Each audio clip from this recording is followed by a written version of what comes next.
여러분 안녕하세요. 찾아가는 새벽기도 시카고 한인제일연합감리교회 조선영 목사입니다.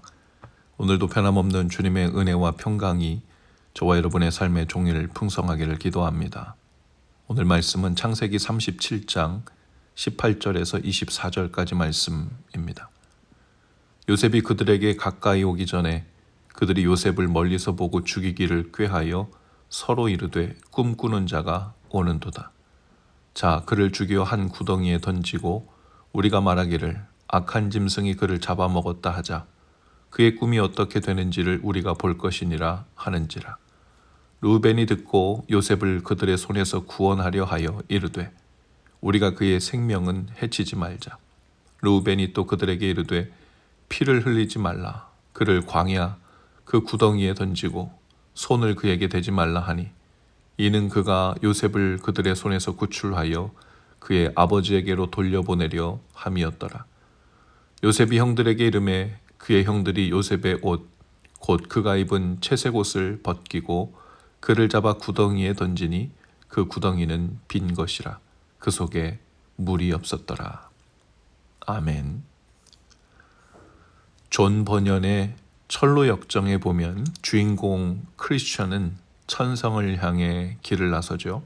그런데 채 멀리 가지도 못해 그는 절망의 수렁이라고 불리는 곳에 빠지고 맙니다.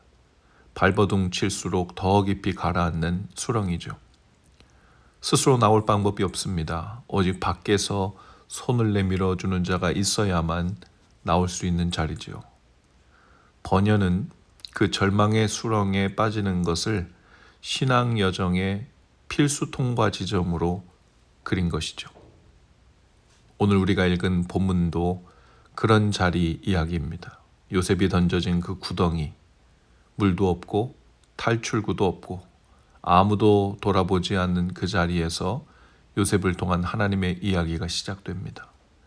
형들은 멀리서 요셉이 오는 것을 알아봅니다. 그리고 19절과 20절에 이렇게 서로 말합니다. 저기 꿈꾸는 자가 오는도다. 자, 그를 죽여 한 구덩이에 던지고 그의 꿈이 어떻게 되는지를 우리가 볼 것이다. 그 말 한마디가 요셉의 운명을 바꿉니다. 형들은 요셉의 채색 옷을 벗겼습니다. 아버지 야곱이 사랑을 담아 지어 입힌 옷, 장자의 실제적인 명분을 상징하는 그 채색 옷, 요셉이라는 존재를 세상 앞에 드러내는 그 옷을 벗기고 구덩이 안으로 던졌습니다. 그런데 성경은 여기서 아주 조용하게 한 문장을 더합니다. 24절입니다. 그 구덩이는 빈 것이라 그 속에 물이 없었더라. 물이 없었더라 라는 뜻이 무엇일까요? 이 구덩이는 고대 팔레스타인에서 빗물을 저장하려고 석회석을 파서 만든 일종의 빗물 저수조입니다.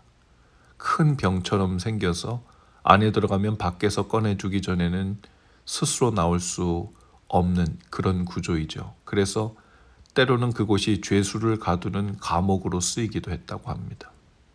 물이 없는 구덩이였다는 것. 그것은 먼저 본래는 물이 있으면 당장 빠져 죽게 되는 익사하는 곳인데 물이 없는 구덩이란 익사하지 않는 구덩이라는 거죠. 물이 없이 비어 있었습니다. 그래서 구덩이에 떨어졌지만 살아있을 수 있었죠. 하나님은 이미 그 구덩이 안에서 죽음의 경계를 정해두신 것입니다. 또 물이 없어 비어있는 구덩이라는 것은 그 안에 마실 물도 없다는 것입니다. 갈증이 있었고 절망이 있는 구덩이입니다. 스스로 해결할 수 있는 것이 아무것도 없습니다. 인간이 할 수 있는 가능성이 완전히 끊긴 자리이죠. 이 역설적인 상황이 요셉이 던져진 구덩이의 본질이죠. 죽을 수도 없고 살아나올 수도 없는 자리입니다. 그래서 바로 그 자리가 하나님이 역사하시는 공간이죠. 인간의 손이 완전히 물러선 자리, 그리고 하나님의 손이 비로소 주인이 되시는 자리로 바뀌는 자리입니다. 구덩이에 던져지지 않고는 사람이 절대로 손을 떼려 하지 않는 자리이고, 구덩이에 던져지지 않고는 하나님의 손에 맡겨지지 않는 우리 삶의 정황이기도 하죠. 시편 기자는 40편 2절에서 훗날에 이것을 자신의 고백으로 이렇게 노래합니다. 나를 기가 막힐 웅덩이와 수렁에서 끌어올리시고 내 발을 반석 위에 두사 내 걸음을 견고하게 하셨도다. 여기에 표현된 기가 막힐 웅덩이라고 번역된 그 히브리어 원어는 오늘 창세기 37장에 요셉이 던져진 구덩이와 같은 단어입니다. 요셉의 구덩이와 다윗의 구덩이는 같은 이름입니다. 그리고 하나님의 응답도 같았죠. 형들은 채색 옷을 벗겨 요셉의 정체성을 지우려고 했습니다. 하지만 요셉을 통해 그 뜻을 이루어 나가시는 하나님의 선택은 채색 옷 안에 있지 않았죠.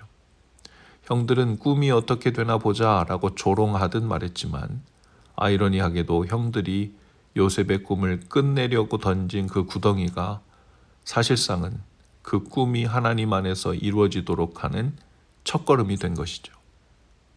요셉이 구덩이에 던져지지 않았다면 애굽으로 가지 않았을 것이고 애굽의 총리가 되지도 않았을 것이고 이스라엘 온 가족이 기근에서 살아남지도 못했을 것이기 때문입니다. 이렇게 하나님의 뜻, 하나님의 꿈은 언제나 화려한 무대에서 시작되지 않았습니다. 물 없는 구덩이 속에서 조용히 그리고 확실하게 시작되죠. 요셉의 이야기를 돌아보면서 훗날의 형들에게 요셉은 이렇게 말하죠. 창세기 50장 20절입니다. 당신들은 나를 해하려 하였으나 하나님은 그것을 선으로 바꾸사 오늘과 같이 많은 백성의 생명을 구원하게 하시려 하셨나니. 오늘 우리도 여러 삶의 정황 속에서 물 없이 구덩이에 던져진 분들이 계실 겁니다. 죽으라는 것도 아니고 그렇다고 살 수도 없을 것 같은 상황이죠. 절망스럽고 살 소망이 끊어진 것 같은 물 없는 구덩이이지만 또 그 구덩이가 아니면 다시 시작할 수 없는 자리, 그 구덩이가 아니면 하나님의 손에 온전히 맡겨지지 못할, 그리고 하나님 손에 맡기지 않을 그 자리입니다. 또 그 구덩이가 아니면 다시 보이지 않을 우리의 삶의 모습, 우리 자신의 모습일 수도 있습니다. 이 구덩이는 스스로 빠져들어간 구덩이일 수도 있고 요셉의 형들처럼 누군가 던져넣은 것일 수도 있습니다.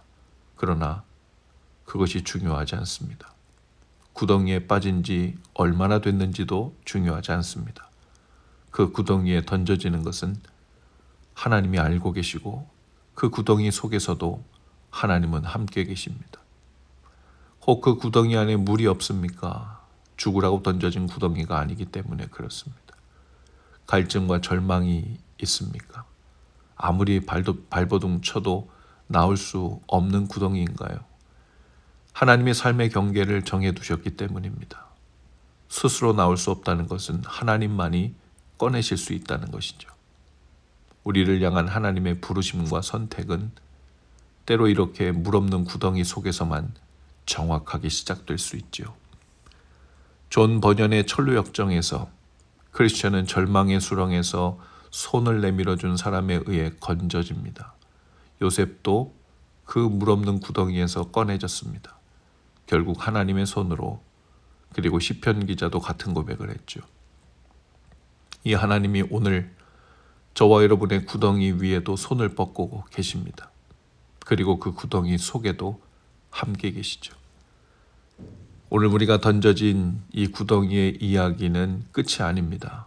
하나님이 쓰시는 이 이야기의 제1장일 뿐이죠. 그 다음을 기대하시고 또 내일을 기대하시기 바랍니다.